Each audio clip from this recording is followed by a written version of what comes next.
Et le Seigneur a ordonné nous dans la parole pour nous aller et faire de toutes les nations des disciples. C'est une ordonnance que le Seigneur lui fait nous dans la parole pour que nous soyons capables d'aller et faire de toutes les nations des disciples. Les baptisant pour le nom du Père, du Fils et du Saint-Esprit, et enseignez-leur à observer, à garder tout ce que je vous ai ordonné, tout ce que je vous ai prescrit.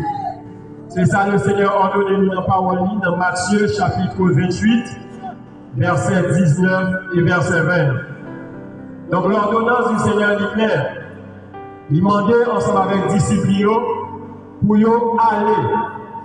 aller partout, aller dans toutes les nations, aller dans le monde entier. Et faites de toutes les nations des disciples. Donc la parole du Seigneur est claire, il a ordonné ensemble avec les disciples pour aller et faire des disciples. La souligné pour vous, la Bible n'a pas ordonné nous pour nous aller faire de toutes les nations des religieux. Le Seigneur n'a pas ordonné nous pour nous aller faire de toutes les nations des protestants, des catholiques, des adventistes, des témoins de Jéhovah. Non, ce n'est pas ça nous joindre dans la parole là. Mais le Seigneur a ordonné nous pour nous aller faire des disciples. Donc, un disciple, c'est un élève. Un disciple, c'est un monde qui suit même.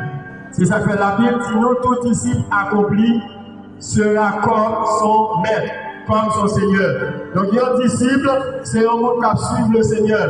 Un disciple, c'est un monde qui est à l'écoute de maître, qui a recevoir ordonnance dans le maître.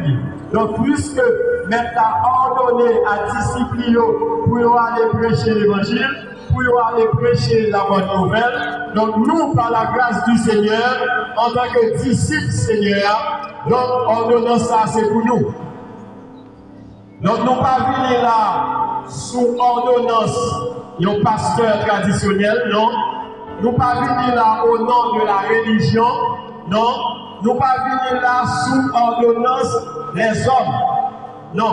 Mais nous là parce que le Seigneur a ordonné nous notre parole pour que nous allions prêcher l'évangile. C'est ça nous joignent dans Marc chapitre 16, pour que le Seigneur va ordonner avec les disciples pour aller prêcher l'évangile, pour aller prêcher la bonne nouvelle du royaume. Et si là, qui croit, on va baptiser et on va sauver. Mais si là, qui ne croit pas, on va condamner. Donc nous, dans l'obéissance à la parole du Seigneur, nous répondons ensemble avec appel ça que le Seigneur nous va nous pour que nous allions prêcher l'évangile. Malheureusement, de nos jours, lorsque un serviteur du Seigneur a prêché l'évangile, si ce n'est pas grâce mettre la faire, si ce n'est pas l'esprit mettre la remplir, il t'a même eu au côté ni honte pour y aller prêcher l'évangile. Parce que de nos jours, nous avons un bon monde, il y a un bon qui dit à prêcher l'évangile, mais lorsque nous comparons ça, il dit qu'il y a l'évangile à prêcher, à ça, le Seigneur va nous dans la parole qui c'est l'évangile là, nous c'est deux choses diamétralement opposées. Alléluia.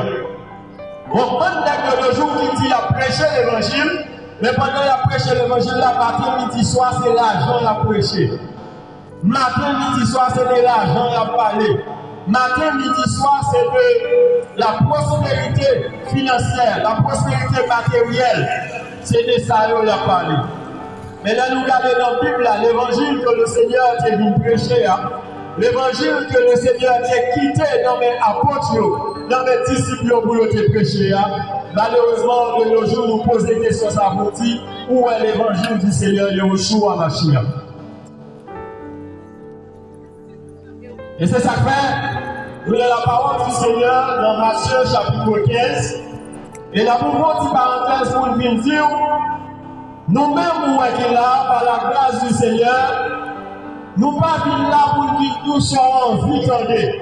Nous ne sommes pas là pour nous ça nous habituer tout. Mais nous venons là pour tout ça, la parole du Seigneur dit. Nous venons là pour nous annoncer l'évangile sur retour à la parole du Seigneur. Nous venons annoncer la sainte doctrine du Seigneur, Yeshua HaMashiach, traduit en français par Jésus-Christ de Nazareth. Et nous parlons l'autre nom élevé dans la foussa que le nom du Seigneur Yeshua HaMashiach. Nous parlons du bâtiment de l'église. Nous parlons de la religion. Nous parlons de la tradition des hommes. Non. Mais nous venons parler de ceux-là qui te mouru pour moi, qui te mouru pour moi. Mais qui ne pas traiter dans ton blanc. Après 3 jours et 3 nuits que tu passes dans le ciel de la terre, il ressuscité des vivants. Donc nous venons présenter le ressuscité. Nous venons présenter le vivant. Nous venons présenter le roi des rois. Nous venons présenter le souverain des cieux. C'est là qui crée les cieux, qui crée les terres et tout ça que la donne. Alléluia. Nous dans Matthieu chapitre 15. La prière à partir du verset 1er et la prière dans le verset. Nous arrivons dans le verset 4-5 selon Jean l'Esprit conduit nous. Et la prière, nous sommes capables de faire lecture là pour nous. Et vous-même qui la caillou, vous-même qui la suivez nous, si vous avez une version de Bible sur le téléphone, si vous avez un Bible en document, nous encourager à faire ça. Et tout à l'heure, nous allons voir que la Bible parle dans Acte 17 des Juifs de Béret qui ont un comportement comme ça. Lorsque vous entendez, on a prêché l'évangile, lorsque vous entendez, on a parlé du Seigneur, la Bible dit nous, les Juifs de Béret, ils ont vérifié dans la parole, est-ce que ça nous a dit, est-ce que c'est la vérité? Malheureusement, de nos jours, lorsque l'évangile a prêché, eh bien, en pile monde, en pile religieux, prend ça le comparer à sa pasteur dit. C'est ça que si sorti là, c'est lui-même pasteur pour le monde dire d'accord avec vous. Et si ça va dire, côté marché, et bien ça dit, et bien ça pasteur là, et bien ça apôtre, et bien ça prophète là, dit. Même lorsqu'on a montré noir sur blanc, c'est sa Bible dit, la volée sa Bible dit de côté là, pour nous moi-même, pasteur Pamnon, c'est pas comme ça le prêcher. Pasteur Pamnon, c'est pas ça le dit nous dans l'étude là. Est-ce que pasteur là, il est au-dessus de la parole du Seigneur? Alléluia. Matthieu chapitre 15. À partir du verset 1er. Matthieu chapitre 15 à partir du verset 1er.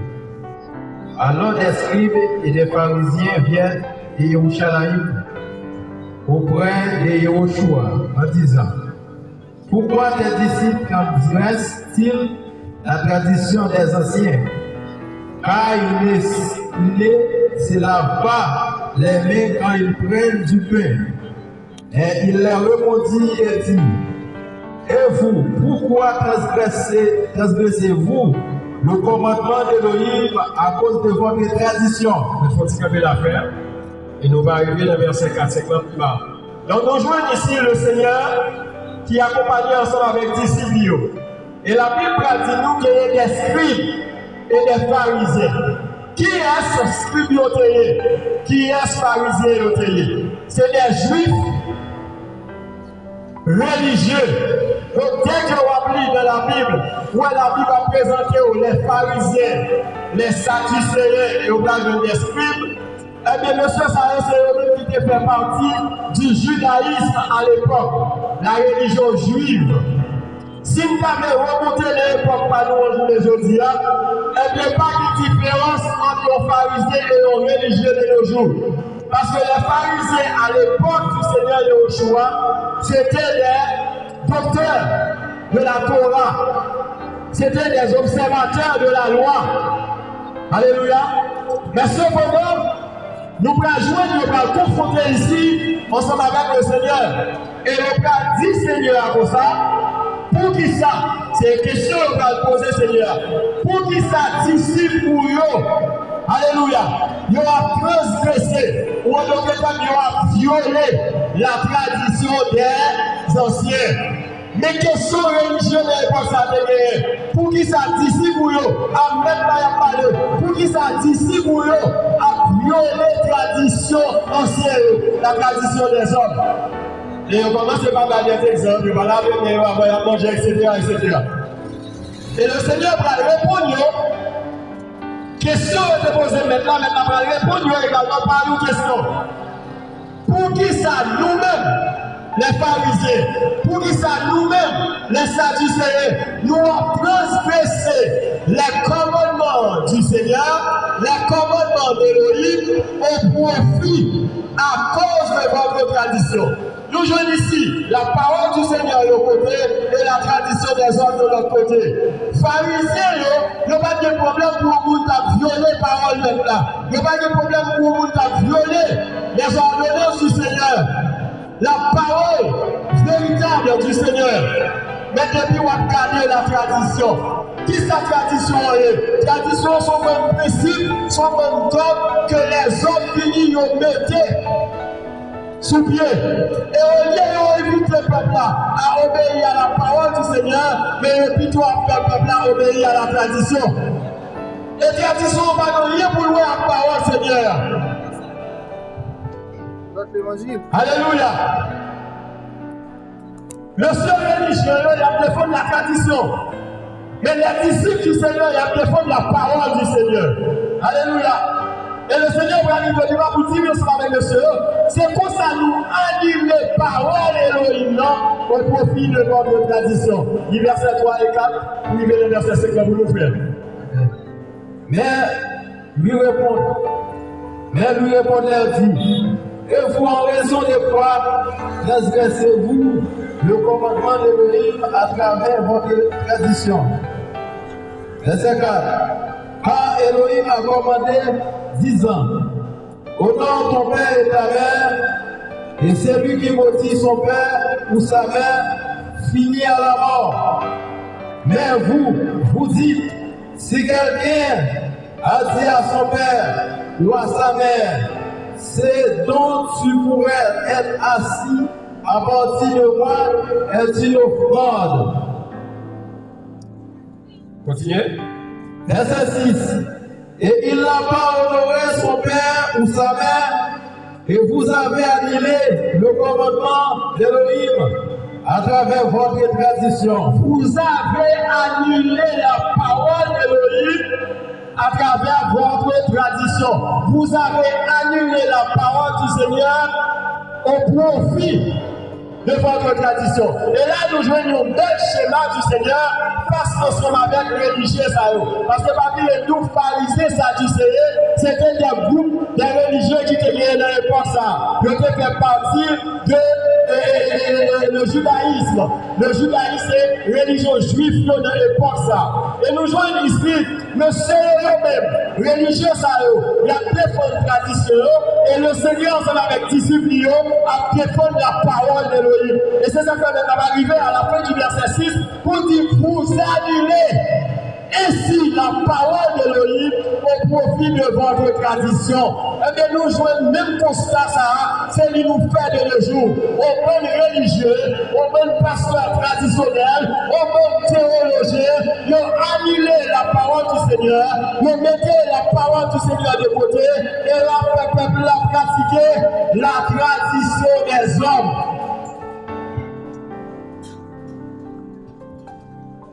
Alléluia. Par la grâce du Seigneur, nous venons dire, mais ça la parole du Seigneur dit. Amen. Et nous-mêmes, on va vérifier, on va comparer, est-ce que ça la parole du Seigneur dit, est-ce que c'est là de louer, est-ce que c'est là de nous persévérer, est-ce que c'est là de nous observer, est-ce que c'est là de nous mettre en pratique, ou bien est-ce que c'est la tradition des hommes? Voici, vous avez un choix pour vous faire. Alléluia. Le Seigneur, il mettait accent sur la parole du Seigneur, la parole d'Elohim. Les religieux, ils mettaient accent sur la tradition. Ils ont bon principe l'homme. Ils ont bon bagage l'homme qui vit ensemble avec eux. Et qui va gagner pour la parole du Seigneur. Alléluia. Nous avons avancé parce que nous voulons comprendre. Nous voulons comprendre. Nous sommes dans Actes chapitre 17. Actes chapitre 17. La souligné pour nous, toujours référé à la parole. Donc, nous avons Actes, chapitre 17, la plie à partir du verset 10. Parce que nous-mêmes, par la grâce du Seigneur, nous sommes des esclaves du Seigneur, et seul pour seul nous, seul appui nous, seule référence nous, ces paroles-là. Alléluia. C'est la Bible, c'est la parole du Seigneur. Alléluia. Donc, nous ne pouvons pas venir nous sans penser, nous ne pouvons pas venir nous sans comprendre, nous ne pouvons pas venir nous sans imaginer, nous ne pouvons pas venir parler de la philosophie, nous ne pouvons pas venir présenter la théologie diabolique et satanique, mais nous venons parler de la parole vivante du Seigneur. Parce que sans parole-là, c'est quoi qu'on fait? Qui ça le Seigneur dit dans Jean chapitre 14, verset 15? Si vous m'aimez, gardez mes commandements. Si vous m'aimez, gardez ma parole. Moun qui aime le Seigneur, c'est moun qui a gardé par le Seigneur. C'est moun qui a observé par le Seigneur. C'est ça que dans Somme 119 là, l'Esprit va dire M. David pour dire, je sers ta parole dans mon cœur, afin de ne pas pécher contre toi. Lorsque des révélations paroles-là, c'est ça qui est capable de courir pour pécher. Ces paroles-là qui ont grâce pour porter victoire sur le péché. Ces paroles-là qui ont grâce pour camper face à ce système religieux. Ces paroles maintenant, la Bible dit, je sers. On dit même, je garde ta parole, la parole du Seigneur. Il va dire, je garde la parole du pasteur dans mon cœur. Non. Il va dire, je garde la parole de la tradition dans mon cœur. Non, il m'a dit je garde la parole de la religion dans mon cœur. Non, et je garde ta parole dans mon cœur afin de ne pas pécher contre toi. En ce temps de la fin, nous jouons bonne religion avec parole pasteur en pratique. Il y a gardé parole religion, il y a gardé parole du dimanche, il y a gardé parole du samedi, il y a gardé parole baptiste, il y a gardé parole de confession, il y a gardé parole de mon Jéhovah. Mais nous pas jeunes des hommes et des femmes qui ont gardé la parole du Seigneur.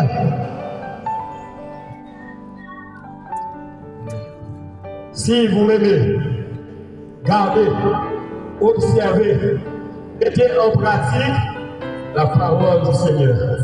Alléluia. Actes chapitre 17, à partir du verset 10. Actes chapitre 17, à partir du verset 10. Vous pouvez vérifier dans le monde. Et les frères envoyèrent immédiatement à Béry. Pendant la nuit, Paulos et Silas, qui étant arrivés, entrèrent dans la synagogue des Juifs. Or, ceux-ci avaient l'esprit plus noble que ceux des Thessaloniques.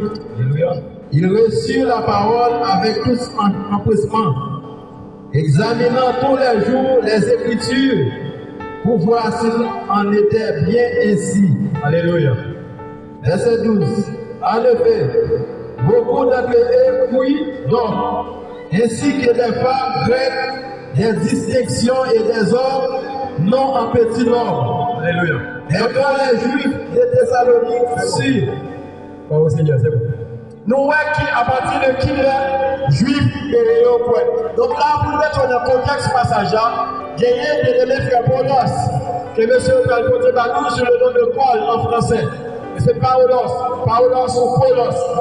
Paulos, il a parcours missionnaire ensemble avec Silas.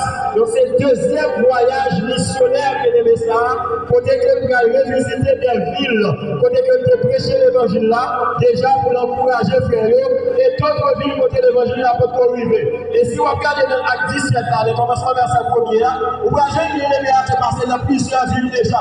Parmi les villes, ça a été Thessalonique. Pour arriver à Thessalonique, la prêcher l'évangile, la présenter le royaume du Seigneur, la présenter l'évangile véritable, la présenter le nom qui a au-dessus de tout nom. C'est là que quelque part dans la Bible, il est arrivé, dit c'est lui que nous annonçons. Nous ne pouvons pas dire les à annoncer la religion. Nous ne pouvons pas dire les à annoncer la tradition des hommes. Et des jeunes personnes à prêcher l'évangile. Prêcher l'évangile, c'est prêcher le nom du Seigneur Yeshua. Dans Actes chapitre 4, verset 12, la Bible nous dit il n'y a de salut en aucun autre, car il y a sous le ciel aucun autre nom donné aux humains par lequel il nous faille être sauvés. C'est le nom de Yeshua. Jésus-Christ de Nazareth, le nom le plus glorieux, le nom le plus merveilleux. C'est le nom qui sauve, c'est le nom qui pardonne le péché, c'est le nom qui restaure. Yeshua HaMashiach, c'est le nom que nous prêchons, c'est le nom que nous annonçons. Et là, nous regardons dans Apocalypse chapitre 10, Apocalypse chapitre 19, à partir du verset 13, il y a maintenant une révélation sur nous. Il va dire nous son nom, c'est la parole. Donc prêcher l'évangile, c'est prêcher le nom du Seigneur. Prêcher le nom du Seigneur, c'est prêcher la parole du Seigneur. Alléluia. Et bien aimé arrivé à prêcher le nom, à prêcher la parole du Seigneur. Juifs Thessaloniques, ils ont fâché contre lui et ils ont persécution qui soulevée. Et bien lui, il ne vient pas jamais pour lui. Et il va arriver au ville qui est Béret. Alléluia. Et là, il arrivé à Béret, il rentre dans la synagogue juive. C'est comme si il a dit, je dis là, nous arrivons dans la zone ça, et puis nous rentrons dans le bâtiment religieux. Le pasteur au frère journée aujourd'hui. La privée, mais nous comprenons. Et là, il arrive dans la synagogue là, il commençait par prêcher l'évangile. Il commençait par prêcher le nom du Seigneur. Alléluia. On va comprendre ça tout à l'heure. L'Esprit va conduire nous dans Actes chapitre 8. Pour comment il va dire nous, Philippe arrivé à Samarie, qui prêchait le Mashiach. Les disciples Seigneur Yeshua, ils ont prêché la parole du Seigneur. Ils ont prêché le nom du Seigneur. Alléluia. Et la bien-aimée arrivée à Béret, il commençait par prêcher l'évangile. Et puis, il y a un édice important. Il ne va pas nous suivre, mais il y a un comportement qui est plus